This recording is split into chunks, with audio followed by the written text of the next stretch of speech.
Well, the first thing we do is try to listen to each other. It's like, okay, well, let's say my wife criticizes me about something. The first thing I ask her is, well, we have a rule. First of all, you criticize the smallest amount that you possibly can, right? You don't say, you made a mistake, therefore you're a bad person and you'll never change.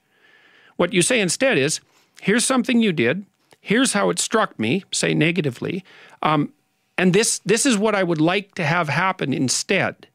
But I'm willing to listen to you on the off chance that either my solution is untenable or my diagnosis is incorrect. It's something like that. And then if she tells me something like that, well, then I listen because I think, well, look, you know, it's possible that she's wrong, and hopefully, because then I don't have to change, but it's possible that she's correct, and in which case I should bloody well listen because maybe I'm doing something stupid, and she'll tell me that I'm doing something stupid and how to set it right, and then I won't have to do that stupid thing anymore, and we won't have to have a fight, and I won't have to walk into a wall. And so, you know, our rule is, don't put up with things you don't want to put up with. Offer the person a solution instead of just a problem. Negotiate towards it, and then try to integrate it. And that works. Well, that works in all relationships, as far as I can tell. It works like a charm. So. Sometimes you auger in on an argument with your spouse, let's say, or your partner. You know, you start untangling your whole relationship and insulting each other. You know, and the argument gets very serious.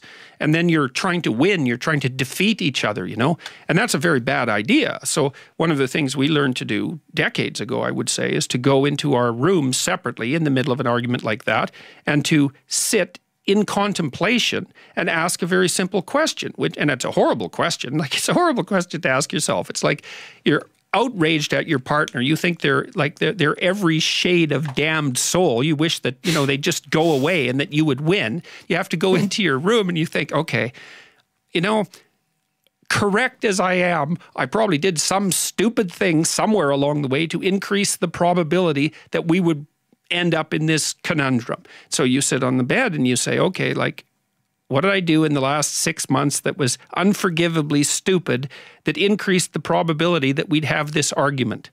And then if you contemplate and you are willing to receive the answer, let's say, you'll think of something. You'll think of some damn thing you did that was pathetic and useless and that increased the probability that you're not going to get through this argument. And then you can go tell your partner that. And you know, that takes a lot of the, and they'll do the same thing, that'll take a lot of the rancor out of the argument because you admit to your own misdoings, you know? And that's a very helpful thing to do.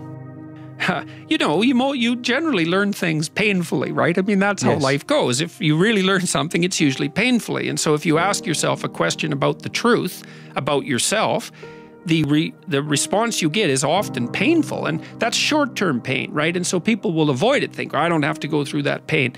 And fair enough, who wants to go through pain? But the problem is that most of the time, to thrive in the medium to the long run, you have to undergo a fair bit of short-term pain. And the pain that's associated with truth about yourself is firmly in that category. And so take the short-term pain, that's sacrifice. I talk a lot about that in the book. That's sacrifice. Give up what you have to give up today so that tomorrow can be better. And that might even be your good opinion of yourself that you have to give up.